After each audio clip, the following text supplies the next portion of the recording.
Hello, hello, hello. Hello, everybody. Come on in. This is Pastor Martin, and we're about to get started tonight on this Wednesday night. We're getting started with the ministry of the Evangelist. And we're grateful that you are here tonight, excited that you're here, and we're looking forward to sharing with you tonight. So I want you, as you're coming in tonight, just come on in and please let me know where you're coming from and where what we're sharing with you from. And also tonight, want to be able to share with you tonight as we are going to be dealing with the ministry of the evangelist. And I know it's going to be a blessing to you. So by all means, just let me know again where you are coming from, where you're sharing. And as we get started tonight, it's Wednesday night, and I'm excited about tonight's lesson as we're going to deal with pastor-evangelist relationships. And it's going to be a great lesson tonight, a great time, a great session. And so I want you to come on in, invite somebody with you. I see those of you that are coming in. Please let me know tonight where you are viewing from, what state you're viewing from. And I want to acknowledge your state, acknowledge you being here. And then those of you that are evangelists, please, by all means, share this tonight. Hit the share button and share it with somebody tonight that they will be a part of this lesson and session tonight. And it's going to be valuable information that you will receive tonight. So please share with other evangelists, and even those that may be pastors, please share with them. If you are an evangelist, if you're full-time, or if you're just an evangelist locally in your local area, please note in the comment that I'm an evangelist, and just let me know. I see from Pittsburgh, Pennsylvania, from Norfolk, Virginia, from Acworth, Georgia. I see many that are coming in, and I want to give you time to get in and to share it with somebody, because tonight I believe and know that this information tonight is going to be valuable for both sides, for pastors and also for evangelists. And so if you're an evangelist, please let me know that you are an evangelist. If you're a pastor, please let me know that you're a pastor. Some of you may be pastor evangelists. Please do that tonight, as we're going to be sharing this information tonight. And we're going to talk about the importance of the evangelist-pastor relationship. And I believe it's going to bless you, and those that are just getting started, it's going to help you. So do me a favor. Again, before I really plunge into this, please share it with somebody. Share it with those in your contact list, or invite somebody. And those of you that have not subscribed, please subscribe to my live feeds, that when I go online, go on live, you'll be able to hear it and to get it. Lynchburg, Virginia, I see you. Syracuse, New York, thank you.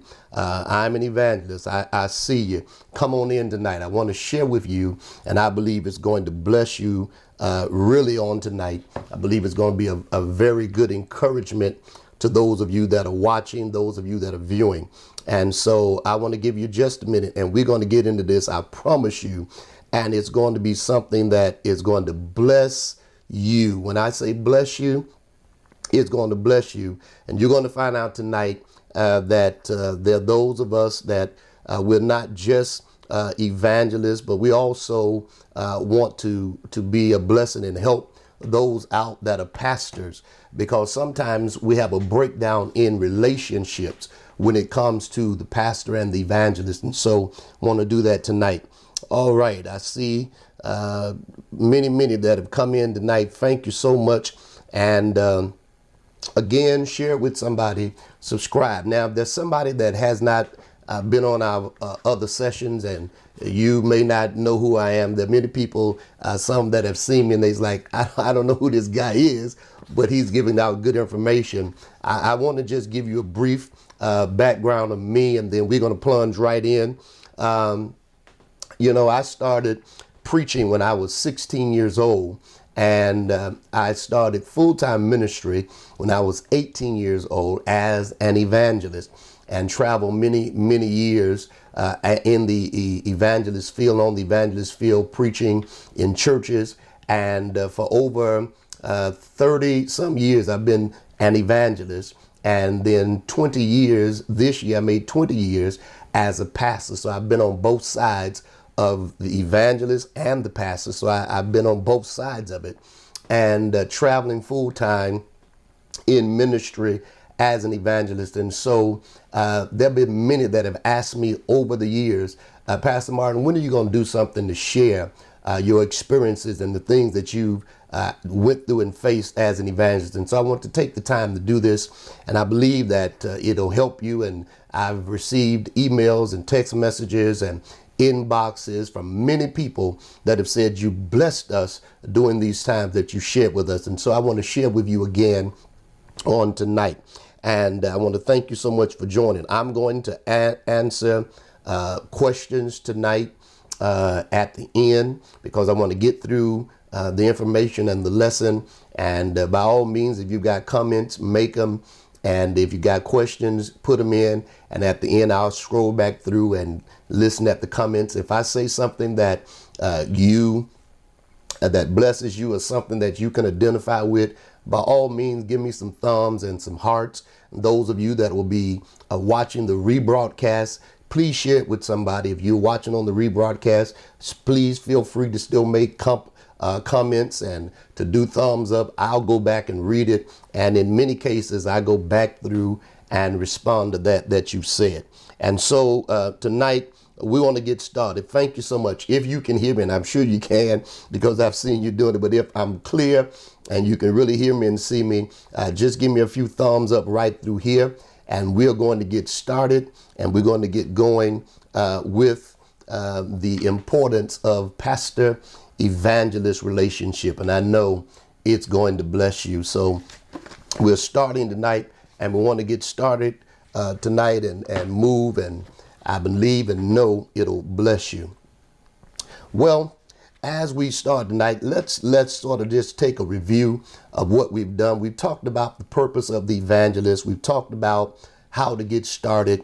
We've talked about defining the fivefold ministry. We've talked about being an evangelist, being a divine call.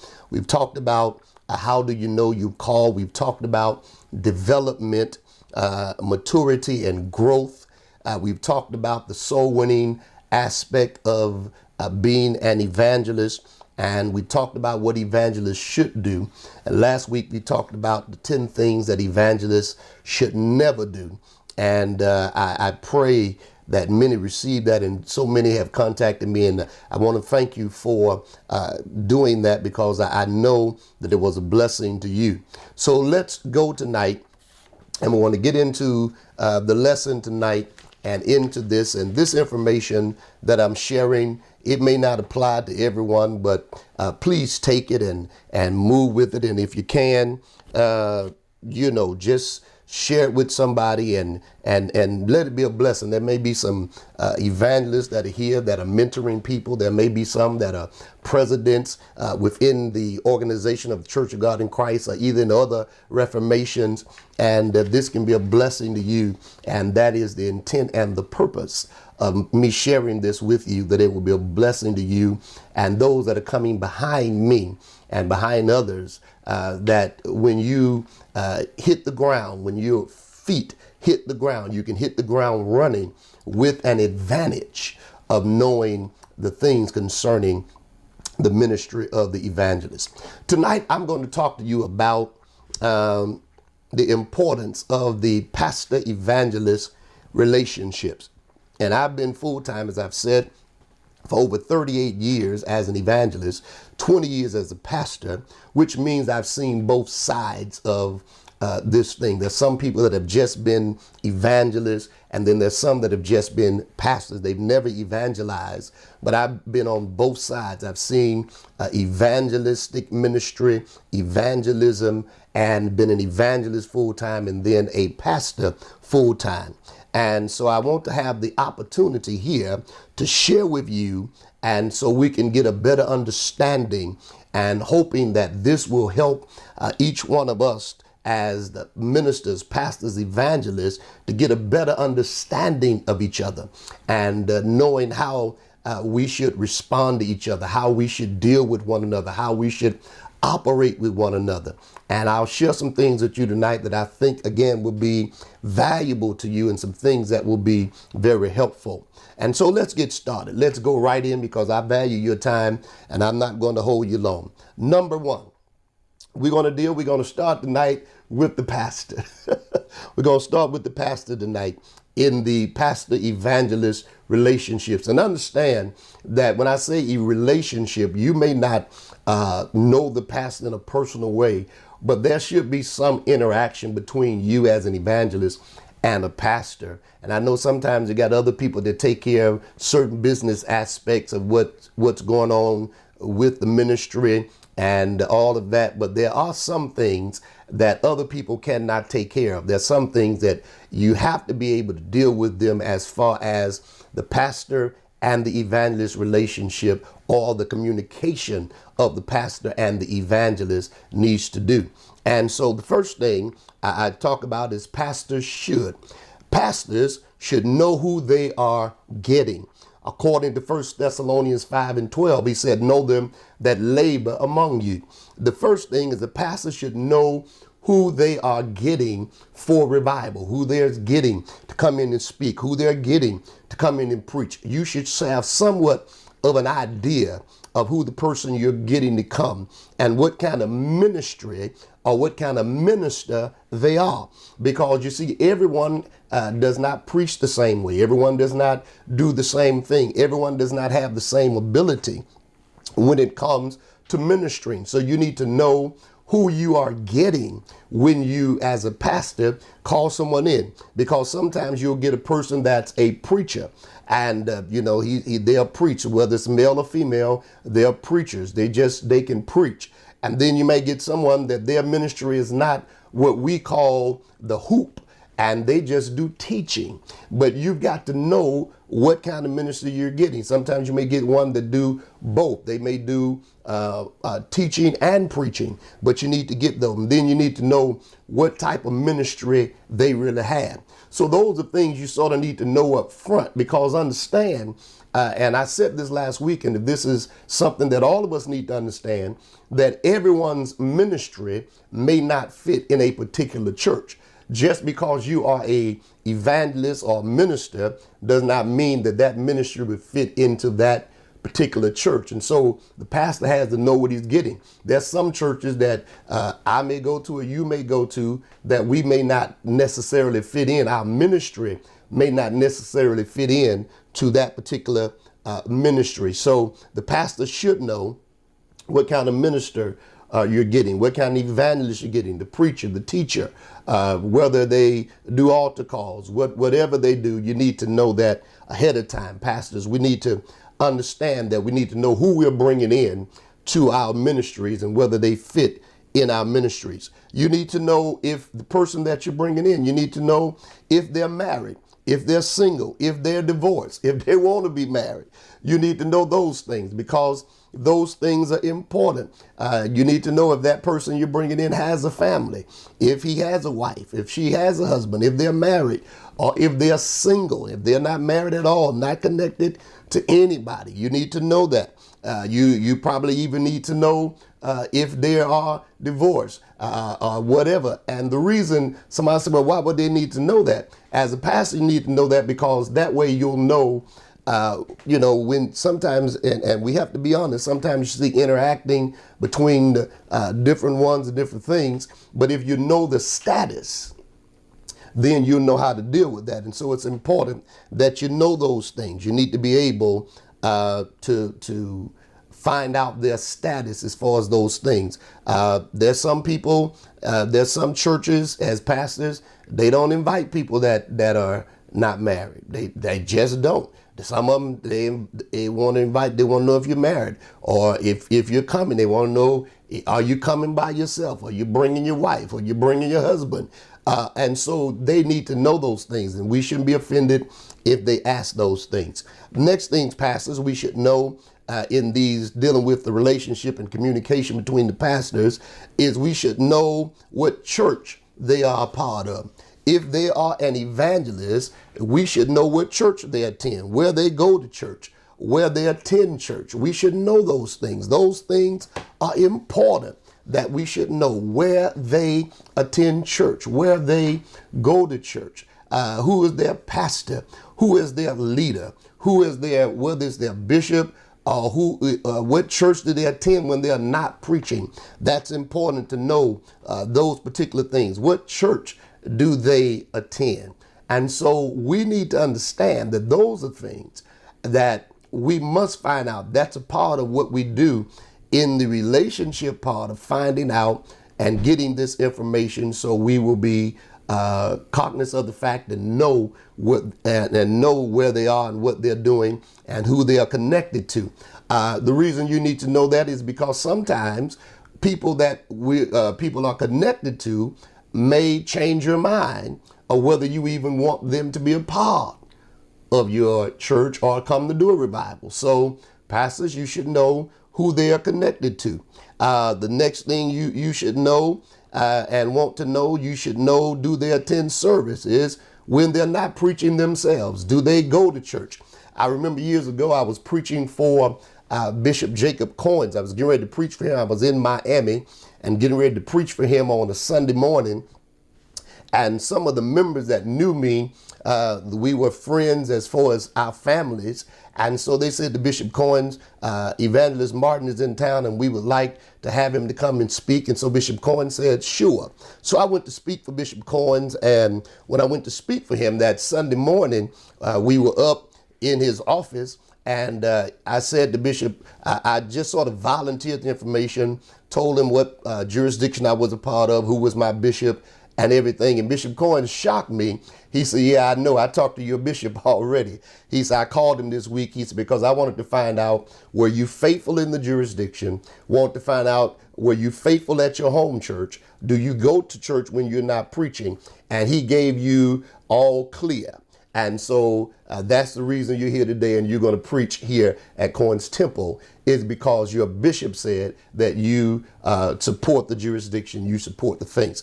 And so pastors, you have to know, because you don't want people coming to your church to preach and try to preach, should I say, something that they don't really do, because it's hard for them to encourage members to do stuff that they don't do themselves. You need to be part of your church. When I was a full-time evangelist and traveled as a full-time evangelist, and my late brother-in-law, when I would leave and go out of town, and many times I would come back on a Sunday morning, well, I would dress for church. I would dress and fly in. And if my flight got in at 11, our church service started at 11, and I would just get my car and drive straight to church and get to the service, because I was a part of service. And even though I was coming back in town, I just didn't go home and say, I'm just going to go rest. I'll catch them next week. No, I went there because I didn't know what my leader wanted me to do or what he expected for me to do, but I wanted to be there. And so we need to understand that. Find out where they're preaching when they, if they attend church when they're not preaching. Number two, the second thing, evangelists. I'm going to talk to you now. Evangelists should know who you're preaching for. Again, know them that labor among you. You got to know, you sort of need to know what church you're going to and who you're preaching for. And maybe if you don't know, if you know somebody that's been there, sort of get some of the, what the pastor maybe is like, what he likes, what he don't like. You need to find those things out before you get there. I never forget an evangelist that was going to preach for a church that I knew was a mega church. And I knew that the pastor, there was a song that had just came out, and the pastor did not like the song at all. When I say he didn't like it at all. And the person that was going to preach for him, I knew the person, and I knew that they would sing that song all the time. So I said to them before they went, I said, now, you're going to have a good meeting. But now when you get there, I want to tell you something. That song that you're singing, I named the song. I said, don't sing that there because they don't like that song at all. I said, the pastor just don't like that song, so don't do it. And they thanked me. And when they came back from the revival, they thanked me again. They said, thank you for giving me a heads up. So we need, as evangelists, to watch out for each other, but we need to know who we're preaching for. You need to know what kind of meeting the pastor is expecting. Sometimes they'll share with you what they're believing God for, what they're looking for. And you sort of need to know what they're expecting out of you, what they're looking, what are they looking to happen in the service, whether it's a soul saving revival, or whether it's revival, or whether it's they're bringing you in to do some type of seminar. You need to know what they are asking you to do as you go in. And you need to get a good understanding of that. Somebody said, well, that would make that I'm not spiritual. No, you need to know. We want to know what is the need of that house. Sometimes God gives you what the need is. Then sometimes the leader or somebody might say, I do really need to, I want you to come in and deal with the altar. I want you to come in and I need my people to be blessed or healed. So you sort of know what to pray for and which way to go in that area. So there's nothing wrong with that, but you need to get an understanding of that. Next thing is you need to get a good understanding before you arrive concerning the finance of the meeting. This has to do with communication and the relationship that we build. And every church is different, but you need to know these things. You need to know how many offerings will be received in a service. You need to know who's going to raise the offering. You need to know what method may not be conducive to that church or that particular church, or how they don't want it to be done. There's some churches, the pastor don't want you to stand people up in the line. He don't want you to have 20 people with $100 in the line. He that's not what he does, and he don't want you to do it. And so you've got to find out before. There's some churches, when I go to preach, sometimes I'll ask the pastor, is it okay for me to have them to stand? And he'll like, yeah. Excuse me. Well, sometimes I go in to ask, well, is it okay for them to stand in the aisle? Or how do you want me to do this? Because that's his church. He's the pastor, and he knows what he wants. And then there are many cases before you go for the revival, they'll share with you what to do. Most evangelists that I know that come to our church and myself and others, we may ask before we go out when we're in the pastor's office, well, what do you want me to do? Would like for me to receive the offering when I get through preaching, or what do you want me to do? Sometimes they may say yes. Sometimes they may say, well, no, you preach and turn it back over to me and I'll receive the offering. So you need to know those things. In many cases, most people would like to know, well, how's the offering going to be shared? Again, I shared with you the other week that this is on a to-go basis. You never know how that's going to turn out as far as the church. Sometimes it depends on the church. When you go to a smaller church, that may be something that's discussed. Sometimes you go to a big church, a mega church, and you go in saying, well, I want my 50%. You all give me half. That may be your first and last time going. So you got to be able to understand. You have to be able to discern where you are, knowing where you are and how you're doing things, so you'll be able to better understand how those things are fitting with you being there as an evangelist. And so there's some things you need to know up front. Sometimes you can ask before you go to the revival. Sometimes you ask once you get there. But it's always good to have a good understanding of those things prior to you going out, so you'll know what to expect. There's no surprises. There's no anything. When I would preach for the late Bishop G. Patterson, there were times he said, you can take the offering if you feel like it. Then he said that if you don't want to, you don't have to. Then I preached one not too long ago, maybe a year ago. I was preaching for someone on a Sunday morning out of state. And when I got through preaching, they said, well, just turn over to me. And they took the offering. Some churches take their tithes and offerings at the end. And so they'll let the pastor comes up and take tithes and offerings. So you just have to understand that those are things you need to understand before time, so you won't get yourself all up in arms about stuff that you don't have to do that for. It's their practice or their method, and so you do that. And so I want to encourage you that are watching as evangelists, especially, as I said the other week, you should never make a scene and a fuss about money, because it's only going to hurt you in the long run. It's going to hurt you in the long run. But those things that you need to find out before you get there, before you go, not only money, but concerning how we're going to do things as for what you're looking for, and the revival to go. And those things, I tell you, will bless you. It's almost, somebody said, well, why should I ask that? Well, it's almost like going somewhere where someone has a theme. Most convocations you go to, people have themes that they preach from. And so when you go in, you know, almost, they tell you what the theme is. This is our theme for our anniversary. This is our theme for our pastoral appreciation. And so you just deal with the theme. And if you do that, it's the same way here. If you're going in, you want to know, well, what type of revival are you praying and asking God to bless you with at their church? And if you do that, you won't go wrong. It'll be a blessing. All right, let's go back. We're going back to the past. I pray and trust that you're getting some out of this again. Let's go back into, again, here we're going to deal with the pastor again. And I pray that if there are pastors on here tonight, please know that being on both sides of this, I've had both sides of it, and I respect pastors.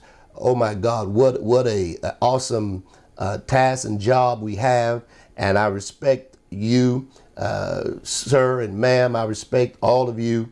And this is to help us bridge the gap that we all can be effective in ministry and communicate and relate to each other, so we'll know and have effective ministry. Well, here's the pastor. The pastor should provide his guests with quality transportation to the meeting. That means somebody that picks you up. If you're sending somebody to pick somebody up, you should provide quality transportation to pick them up from the airport. You shouldn't pick them up, have somebody pick them up with a car that's smoking and backfiring and stuff. Respect your guests and try to get somebody, pick them up in nice quality transportation. You should house the guests in accommodations that are pleasing to the evangelist and pleasing to you. You should never put anyone somewhere that you wouldn't want to stay yourself. And I know sometimes you're trying to save money, but if you don't have a church house or a guest house, or however, years ago we used to stay with people, most people don't do that anymore. But if you don't have a guest house, or if you put them in the hotel, please try your best to put them in something that is nice, or a hotel that will be accommodating. I never forget, and I'll share with you, I never forget years ago, I did a revival. I won't tell you what city it was in, because I don't want to, I don't want to get into that, but I'll just tell you what happened.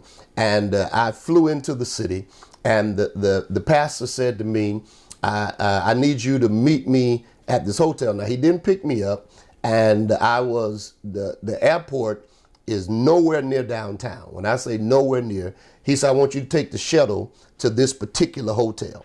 So I did. So when I got to that hotel, it was a nice, during that time, probably 5-star hotel. And I was familiar with it because we had been to one of our conventions had been held there at that hotel. So I knew it was a nice hotel.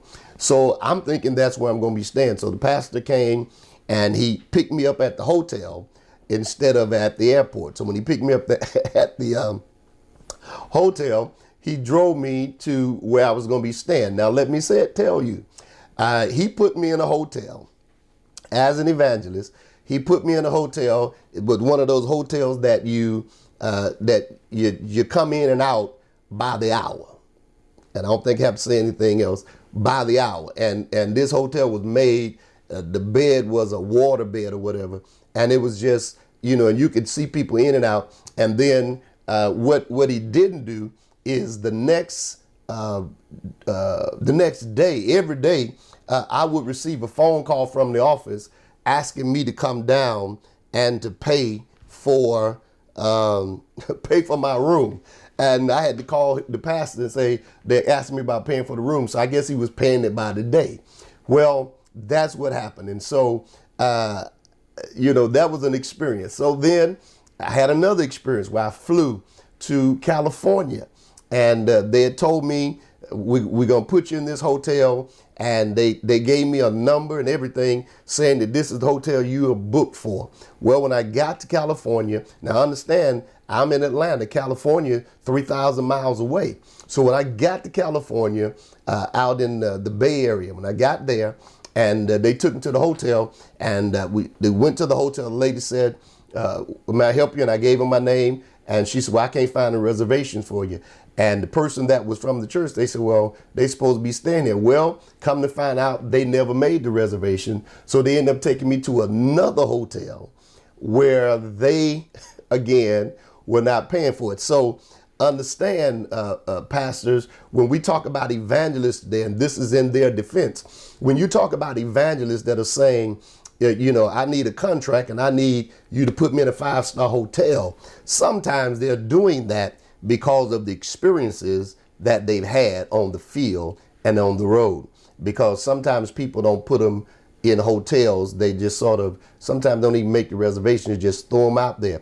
And so that's important that they have good accommodations. You should never put anybody anywhere that you're not willing to stay yourself. And you want to put them in a place that's nice, a place that they can sleep well. They don't have to stay up all night wondering. I was stayed at one place one time, and I have to tell you, I closed my suitcase the whole week. I kept it closed. I only went in and took clothes out according to what I needed to, for the mere fact that there was a little thing running around the room, and you can imagine what it was. And so, you know, I'm preaching, but I'm almost got to stay up all night. Like, where is he at? Or where is that little thing going? And so I say to you, please, by all means, have good accommodations for your evangelists. Have a good place for them to stay. Pay the money. Put them in a nice hotel. Put them in a place. Possibly around some eating places, or a place where they can eat at the hotel. And, you know, maybe if you've got it direct billing or whatever, even charge it. And then evangelists don't take advantage of that particular thing. If they provide you with a hotel where you can charge the meal, don't be greedy and run the tab up. Don't do that. That's not good to do as an evangelist. So you should provide them with good accommodation, provide them, your guest evangelists, with meals, or, you know, or some kind of way. When I went to preach in, I think it was New York, they gave me an offering at the end of preaching, and then they gave me $100. I didn't know what the $100 for. They said, this is for food. And they gave me that money for food to eat up until the middle of the week. So in case someone didn't come to get me, I would have money to go and get some food. And so do that. And then when the evangelists come, after you all have settled what you're going to do financially, pastors, please make sure that you are a blessing to the evangelists that you have coming to speak for you, and send them away with a nice offering, honorarium, or whatever. You know, think about it. They've come to be a blessing, and if they have been a blessing, then by all means bless them, and in a tangible way.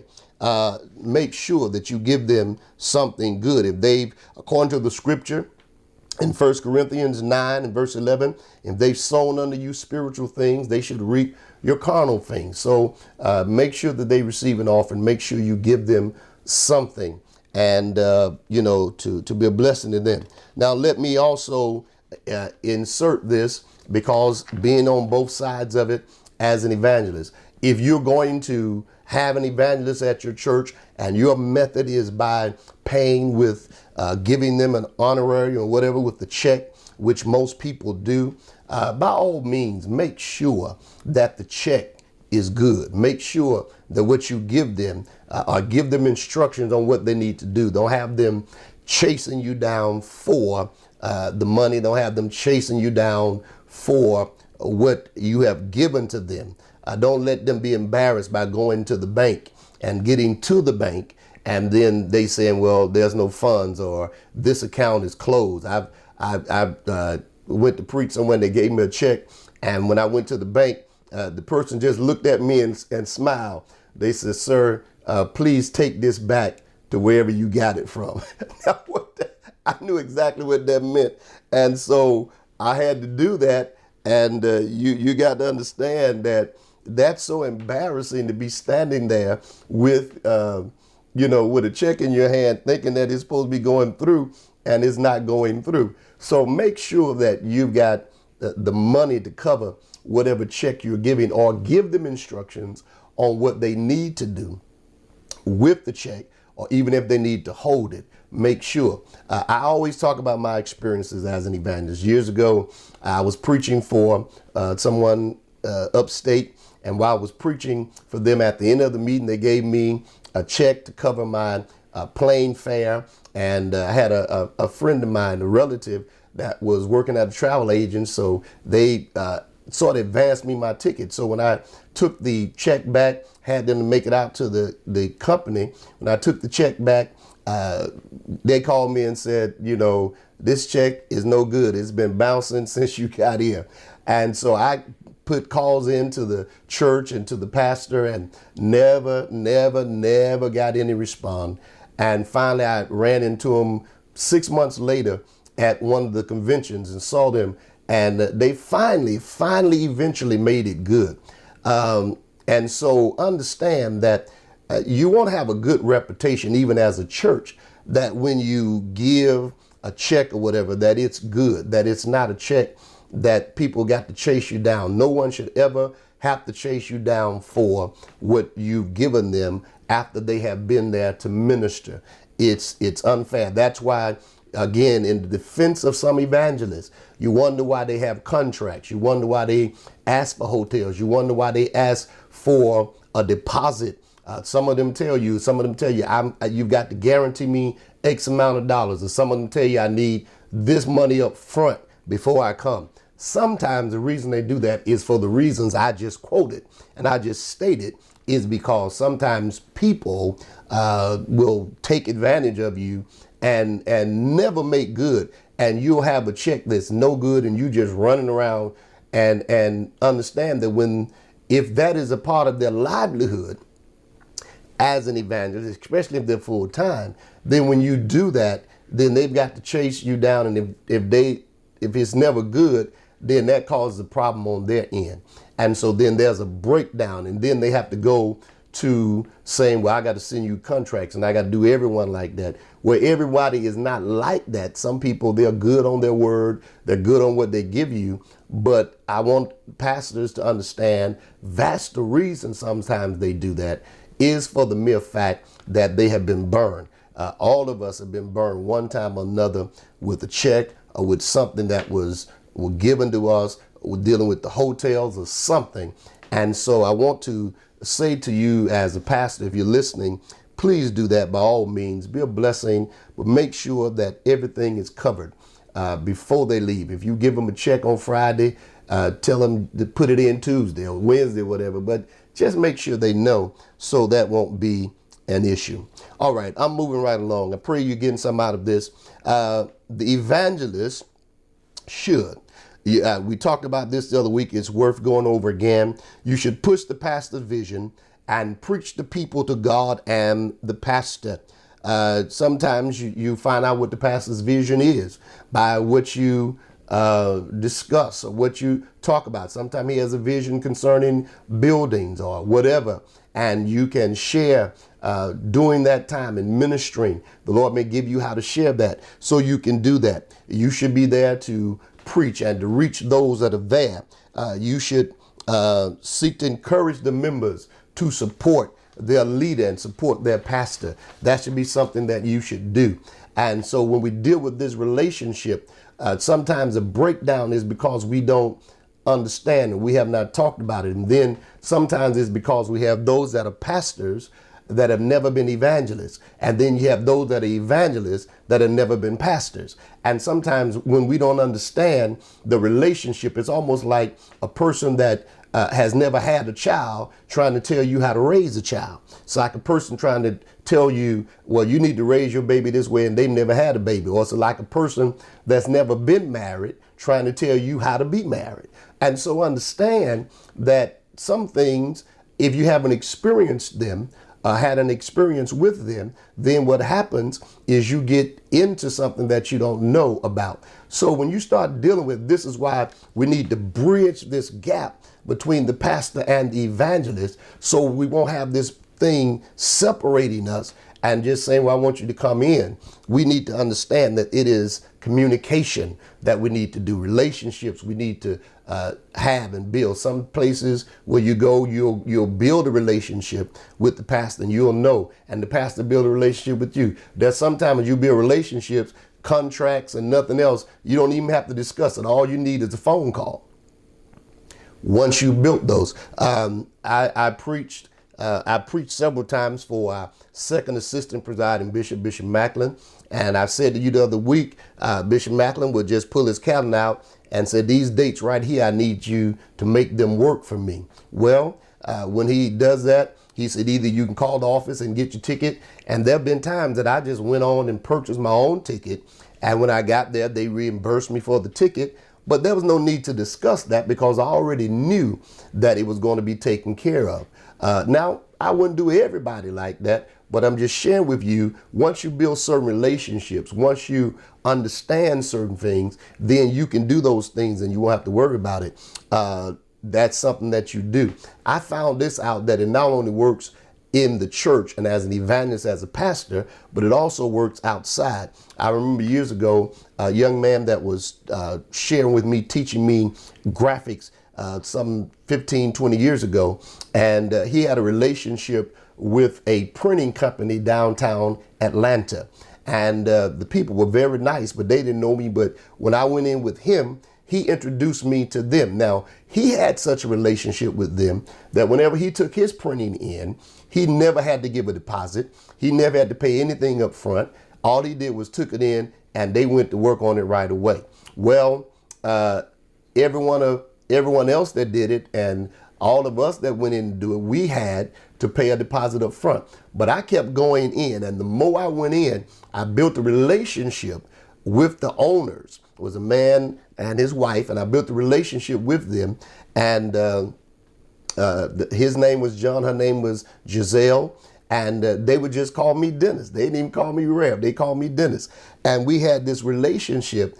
And so eventually when I would go in, I could just take my stuff in and drop it off and didn't have to worry about paying any deposit, and I could pay it when I went to get it or whatever. But that was because of relationship. And even after they closed their shop down and went somewhere else, I could go there and same thing. And so it's about relationship. If you build a relationship, there are many times you'll build it. It takes a little time, but as you build it, you'll find out those things that happen even in business. Sometimes you can go to a cleaner's for so long or a place of business so long. When you walk in, they know you. You go to eat, they know who you are. There's a cleaners I take my clothes to. And when I walk in, the lady automatically says, Mr. Martin. I haven't given her my name, but I go in there so much. That's why I take my cleaning. She said, Mr. Martin, when do you need it back? And so those are the type of things you got to build in building relationships. And so we need to do that. Now we're going to get back to the pastor. And I pray and trust again that you are receiving something from this. And we're just about done. I'm not going to hold you much longer. But let me get to these last two that I have here, and I know that they'll bless you. Now, pastors, here's something that a pastor should not do. Something that pastors should not do. And everyone that's an evangelist, what I'm getting ready to say, you probably can attest to this. And if you can, I need you to put some thumbs up on this and just a way to let everyone know it wasn't a pleasant feeling. Pastors should not cancel a scheduled meeting at the last minute. You shouldn't cancel a scheduled meeting at the last minute. That is something that should not be done, where you're canceling a meeting at the last minute unless it's just an emergency or something that an act of God that you just can't help. You shouldn't cancel meetings at the last minute. I see the thumbs up. You shouldn't cancel meetings at the last minute and just have the evangelist if he's scheduled to be there Sunday, you shouldn't call him Friday and say the meeting is canceled, and without giving some type of explanation, because that means been scheduled. He has moved or she has moved other things out the way so they can be in service with you, and you've asked for them to come, and now you've canceled the meeting. I never forget, I was scheduled to do a revival in a place, and the meeting was scheduled. Other people had called me, and when people called, because I had a date that was already booked, I said, no, I can't come. That date is already taken. So that opportunity was taken away.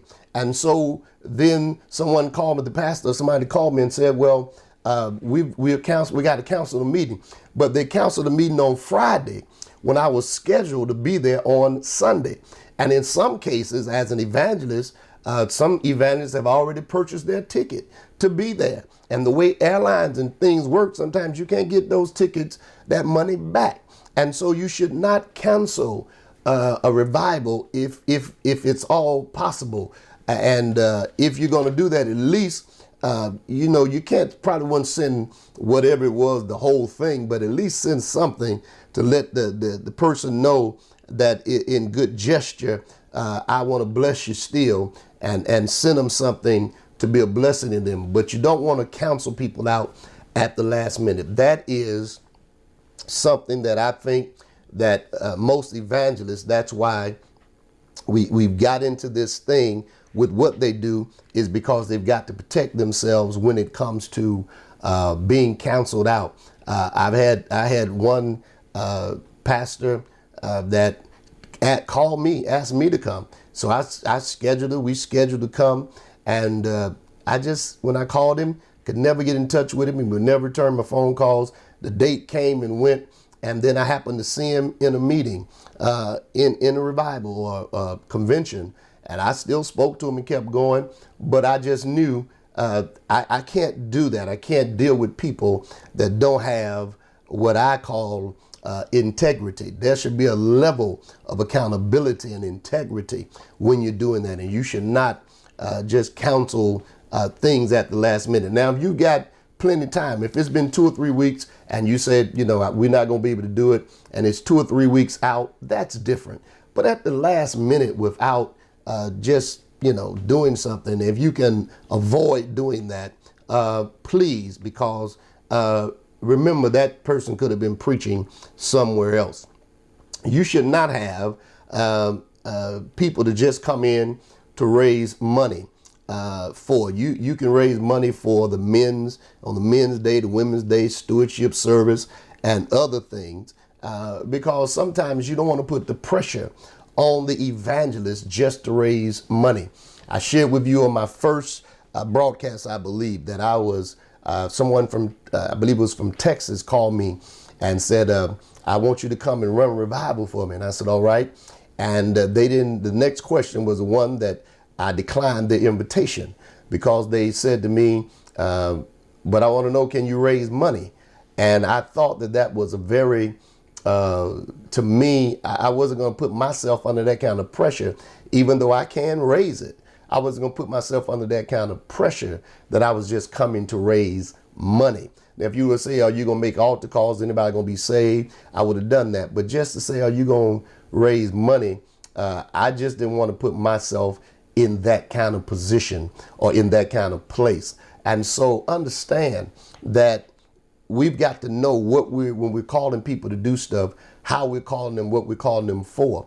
And we've got to make sure as pastors that we just don't put that emphasis that I just want you to raise money, because here again, sometimes if you do that, you make your people vulnerable. And what I mean by that, because sometimes people will come in, they'll be asking, well, when you come in and they're pulling money and pulling all kind of money in, but sometimes it hurts you even as a church in the long run if you are doing that. And while we're talking about finance, and I got to hurry up, but while we're talking about finance, evangelists, if you're raising offerings, you should give an offering. You should never go to a church and ministering and asking for big money and you don't ever give any money. Okay. Now, I probably need some hearts and thumbs up. I probably won't get them, but you should never go to a church asking for money that you don't give. When you go in asking for, I got 10 people here that's going to give $300. Well, you should be the first partaker of the fruit. If they're giving 300, you possibly should be the first one giving the 300. If you see 10 people giving $1,000 to bless the work of God, then certainly if you believe what you're preaching, then you should be one of the ones giving the $1,000 that night. If you're not giving that money, somebody, well, I'm the one anointed. No, you should be giving offerings too. You should never receive offerings if you're not giving offerings. And I have a pet peeve with this. When I have evangelists to come and they don't give any money, I have a problem with that. I really do. I have a problem because most of the time I'm giving money. If I'm receiving offerings, I'm gonna give money. Whatever I'm asking for. But I have a problem with you coming to my church, and I'm sure other pastors do here that may be here too. Have a problem with you coming to my church asking for money and you never giving anything. You can't come and ask everybody in my church to give $100 and then you turn around and don't give anything. But when you get to the back, you want us to give you your half and you want to split it. Well, I'll tell you what I usually do, and this is just me. That's $100. Excuse me. That's $100 that you don't get because I take your $100 off the top. Yeah, I take yours out. If you didn't give it, I take it out. If you talking about give, that's not, you're not gonna get that. If you asking for 10 people to give 300 and you're not one of the ones, if I give 300 as a pastor, then you should give 300 as the evangelist. And if you don't give $300, I'm taking that $300 out because that's your offering you should have been giving. Never receive offerings that you don't give. Take offerings to your revival. Let people see you giving an offering.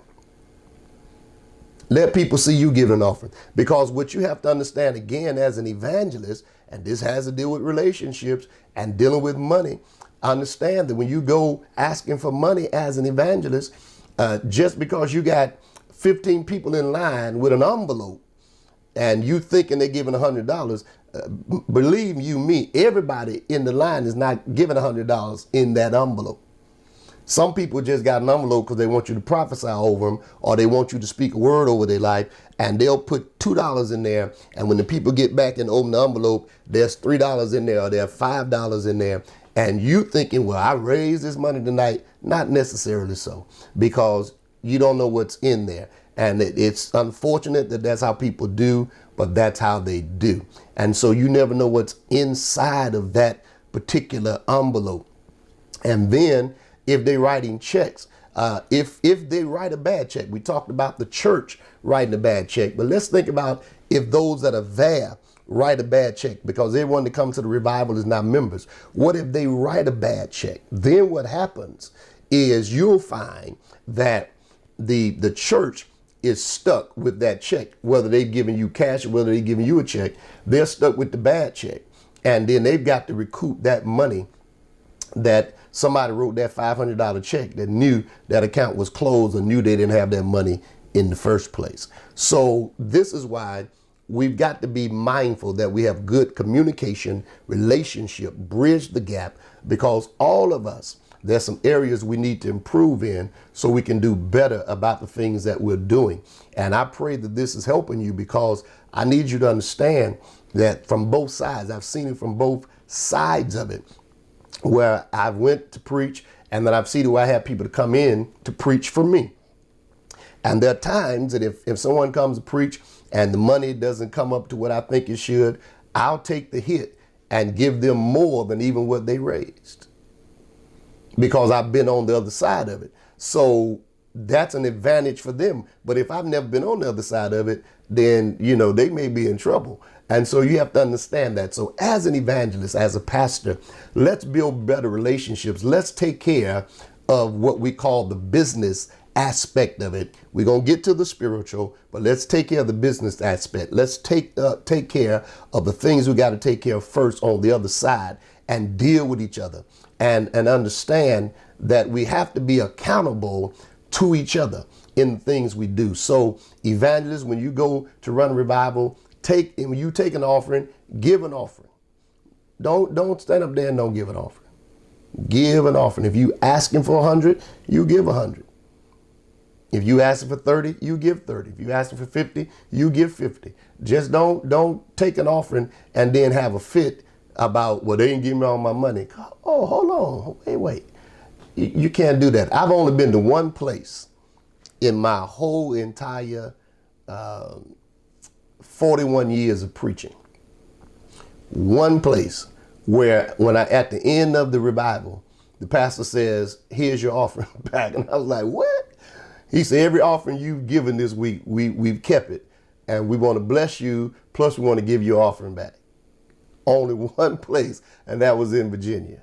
Only one place. I had never experienced that before. I didn't even know what to say because I had never experienced that before. As an evangelist, I've been out and left all the money with the church. I preached for people, and me and my son went and did a revival in South Carolina. And I went to preach for an older bishop there in South Carolina, and it was his anniversary. And we preached. I was there, if I'm not mistaken, I was there Wednesday, Thursday, and Friday. And I took offerings every night. And at the end of the week, I had already told them I'm not going to take anything. Matter of fact, I took care of my own hotel, so I'm not going to take anything, and left every dime there at that church with that bishop and his family. And got in my car and came back home. I've taken time to give people money. And so you've got to make an investment. You've got to know. And that relationship to this day, even though the bishop is not living anymore, his family appreciate it. And they always, anything that I'm having, they always try to support it because they said, you came to us and you actually, we never had anyone just to not take any of the money, and you kept your word and gave every dime to our bishop. So understand, you've got to be able to do that. Let me hurry on here.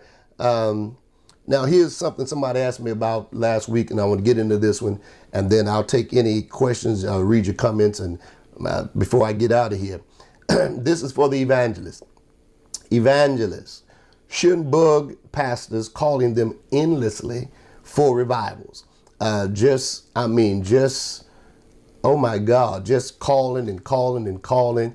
Don't become a nuisance. Don't become a person that you just bugging somebody about revivals, just calling. Can I come? Can I come? Don't do that. Your gift will make room for you. Sometimes you can just, sometimes you can build that by just showing up at somebody's church, and not to preach, but to show that just to support. That may be a way of them having you to have greetings or words. I remember Pastor Ream said to me, and I will always refer back to her because she gave me some good information as a young evangelist. I was at her church, and I'll never forget, on Sunday morning, I came to her church, and I was sitting in the back of her church, and she was up ministering, and she said, "Dennis, get up here."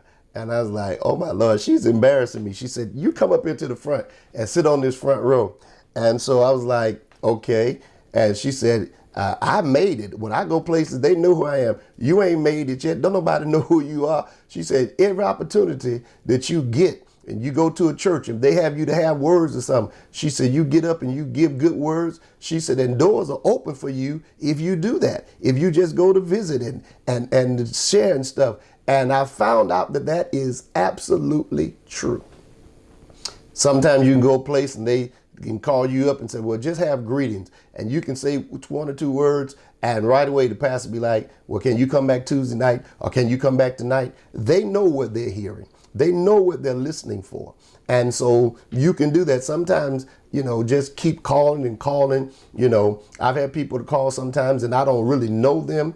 And they say, I'm in town, man. Doc, I'm in town. And I said, well, okay, well, come back. I'm going to come by and worship with you. I said, all right. And they're waiting for me to give an invitation to come preach, but I don't know them. And so, I believe that scripture, know them that labor among you. I don't know them. I've never heard them preach. So I don't know what they're going to say. So I can't release them over the people that I pastor. And so when they come in asking, well, can I come in? And sometimes where they make the mistake at is if they say they come in to worship with you, and because you haven't given them that invitation to come preach, they never come and show up. That's bad for you as an evangelist, because you should be able to go somewhere to worship without somebody, without having to preach or them getting the mic in your hand. And then when you see somebody, I've had them sometimes say, well, oh yeah, that's Pastor Martin. He good, Doc, but don't ever go to his church because he ain't gonna let you preach. And you have to know me. I stopped him right then. I said, well, you didn't tell me you wanted to come preach. You said you were coming to worship with us. And by the way, you never made it to the worship service. So that's a person that I'm never going to invite to my church, period. I don't care if they blow up and become the next whoever. They still not coming, because their spirit was wrong in the first place in how they came about it. If you're going to do that, you don't have to do that to a pastor. Your gift will make room, or people will recommend you, or something will happen. So don't just keep blowing the phone up and stuff. You never been to the church. You don't even visit the church. They don't even know you. You got to do stuff different as evangelists. We got to learn to build relationships. There's some people that I have not preached for, but I do know them. And there's some people that I preach for, and I've often said to people, my pulpit, and this is I want to say this to evangelists, my friendship with you and my pulpit are two different things. My friendship with you and my pulpit are two different things. Just because we're friends don't automatically mean that my pulpit is open to you. Okay? So you need to understand that. So don't get offended when people don't do that. That's just not what people do. I don't do it. I have people that are friends, and I just, eventually they may come and preach for me, but that's just not something I do. And I got people that I'm friends to. They've never invited me.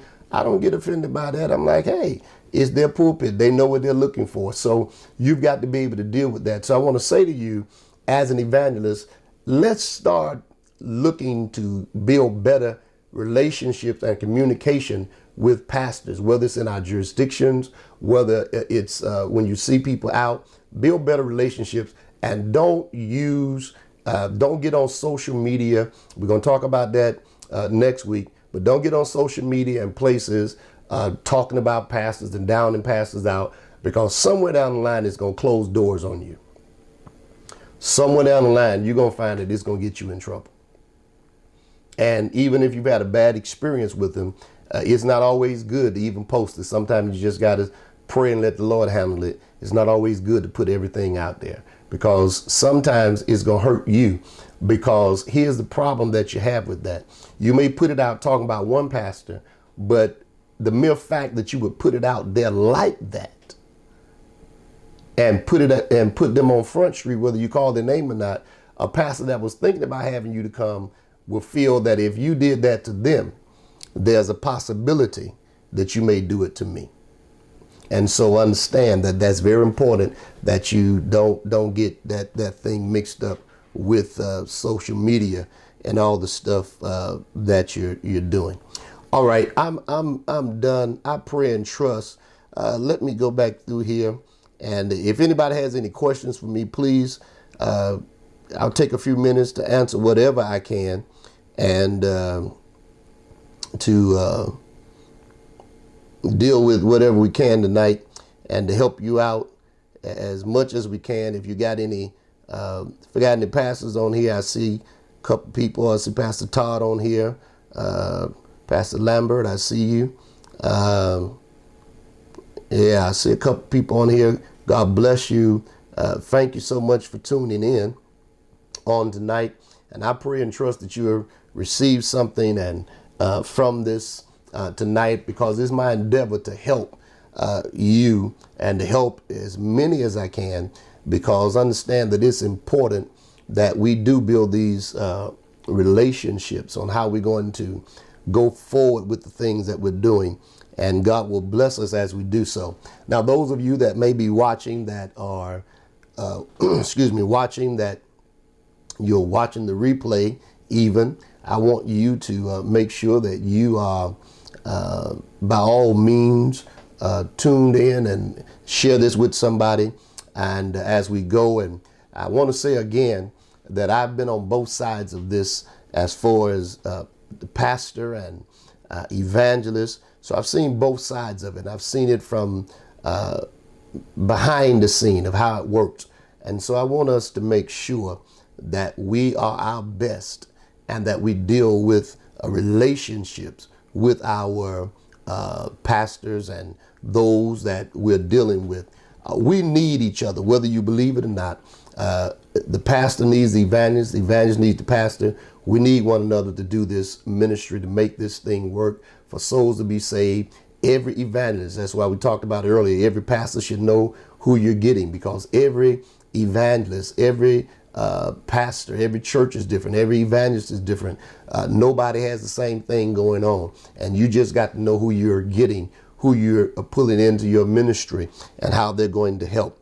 And so I pray and trust that this has helped you on tonight, and that has been a blessing to you.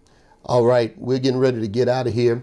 If there's any questions, again, please make in the comment list, and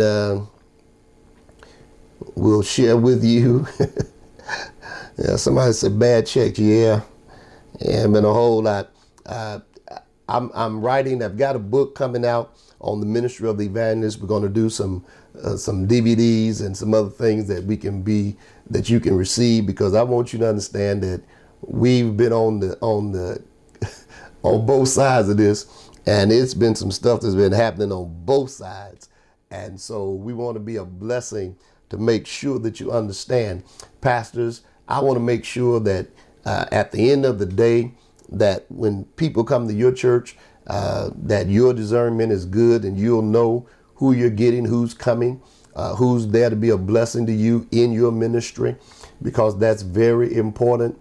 And I'm going to say this, and I'm going to be done tonight. I said to you last week, Bishop Derek W. Hutchins said to me when I was evangelizing and wanted to go and do revival, he said to me, Pastor Martin, he said, I would love to have you come to my church.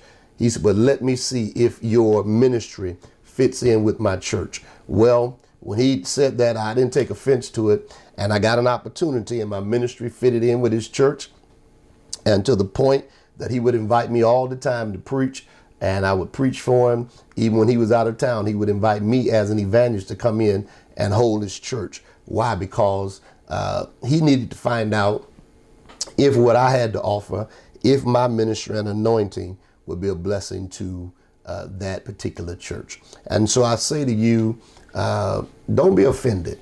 Let's just work together and get it done. I pray and trust again that this has blessed you tonight. I'm getting ready to get out of here. Thank you so much for joining. Share it with somebody. I pray that God will bless each and every evangelist and pastor. And matter of fact, before I go, I'm going to pray for you. I'm going to pray that God would bless you and God would move for you.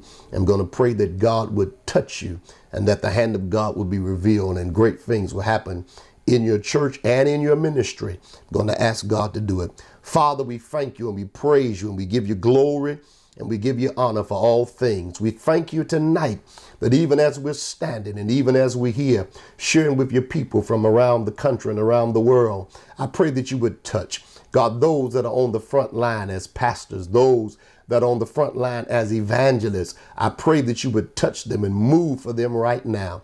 God, many of them, God, as they've sacrificed to give their life for ministry and for the cause and the work of God, I pray that you would touch them, meet every one of their needs, cause them to be blessed. Let the angels of the Lord encamp round about them, give them divine protection even as they travel, God, and proclaim the word of God. Do it right now.